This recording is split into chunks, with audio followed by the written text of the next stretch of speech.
Good morning বন্ধুরা, সঙ্গীতার নতুন একটি ভিডিওতে তোমাদের অনেক অনেক স্বাগত জানাই।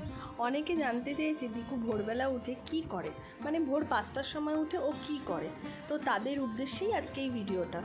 ভোরবেলা উঠে বাবার আদর খেয়ে ব্রাশ করে এখন ভর্তি 1 গ্লাস জল খেয়ে এইবার ও হাঁটাহাঁটি করবে। এখন বাজে ঘড়িতে 5:35। এখন ও মোটামুটি 10 মিনিট ধরে হাঁটাহাঁটি করবে।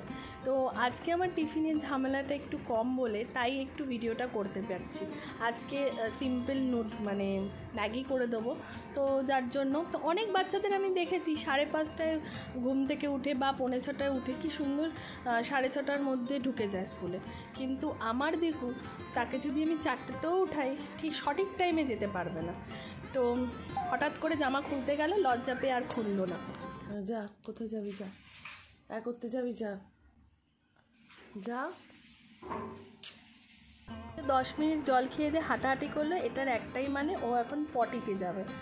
মানে প্রত্যেক দিন জল খেয়ে বা জল খাওয়ার পর দুধ বিস্কুট খেয়ে পটিতে যায়, কোনো সময় জল খেয়ে পটি পেয়ে যায়, এসে দুধ বিস্কুট খায়। তো মোটামুটি পটি হয়ে গেছে। এখন তার বাবা তাকে যত্ন করে ড্রেস করাচ্ছে। তো এখানেও অনেকখানি টাইম চলে যায়। ওর বাবা একদম খুঁটিনাটি, মানে এমনভাবে একদিন তোমাদের সাথে শেয়ার করব ওর বাবার ঠিক প্রপার ড্রেস করাতে কতক্ষণ লাগে। এইটা আবার আমি করি না। কেন করি না? আমি যেহেতু চা করি, দিকুর দুধ করি, সকালটা আমার রান্নাঘরেই কাটে, ওর জন্য ওর বাবাই ওকে পুরোটা রেডি করে। তো এখন দুধ খাচ্ছে, দুধ বিস্কুট, কারণ জল খেয়ে সে হাঁটাহাঁটি করেই পটি পেয়ে গেছিলো, তাই জন্য এখন আমি দুধ বিস্কুট খাওয়াচ্ছি। নর্মাল 2টো বিস্কুট আর অল্প একটু দুধ নিয়েছি।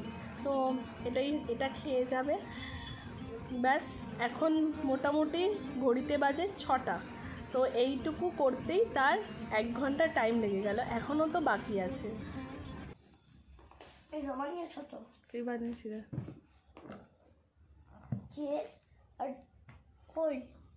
আর কিচ্ছু নেই।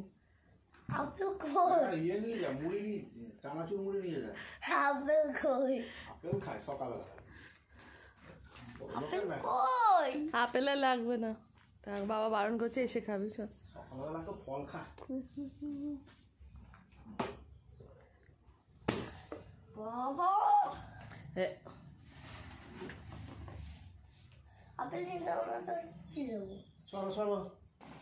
ফাইনালি রেডি হয়ে গেছে, মানে কাঁধে ব্যাগ নিয়ে নিয়েছে। ওর বাবা নিচে চলে গেছে বাইক বার করার জন্য। ভেবেছিলাম আজকে ম্যাগি দেবো, কিন্তু ওর বাবা বললো কালকে যেহেতু রিচ খাবার হয়ে গেছে ওই জন্য ম্যাগি না দিয়ে দিলাম একটা কেক। তাতেও বাবুর পোষায়নি, কারণ তার টিফিনটা ঠিকঠাক হতে হবে, না হলে স্কুলে গিয়ে পড়াশোনা হবে না। তো যাই হোক, ফাইনালি সে এখন বেরাচ্ছে 6:15। তোমরা হয়তো বলবে যে ভিডিওর চক্করে আমি ওকে হেলমেটটাও পরিয়ে দিই না। হেলমেটটা তার খুবই শখের জিনিস, যার জন্য সে নিজে বার করে এবং নিজেই পরে, কাউকে পড়াতে দেয় না, তার বাবাকেও না। তো যাই হোক, এখন গুটি গুটি পায়ে দিকু আমার স্কুলে যাচ্ছে ফাইনালি। এবার ওর বাবা একদম ছুট দেবে, 6:25-এর মধ্যে ছেলেকে স্কুলে ঢুকিয়ে দেবে। প্রায় দিনই ওর বাবা বলে যে ও যখন যায় তখন গেট খোলে না, আবার অনেক সময় খুলেও দেয়। তো যাই হোক, দিকু চলে যাচ্ছে এখন স্কুলে। এবার আমিও আমার কাজে যাব, কারণ আমার কাজ সেরে আবার দিকুকে আনতে যেতে হবে। তো চলো, দিকুকে টাটা করে দিলাম, তোমাদেরকেও টাটা করছি। দেখা হচ্ছে খুব শিগগিরই নেক্সট একটি ব্লগে। ততক্ষণের জন্য টাটা।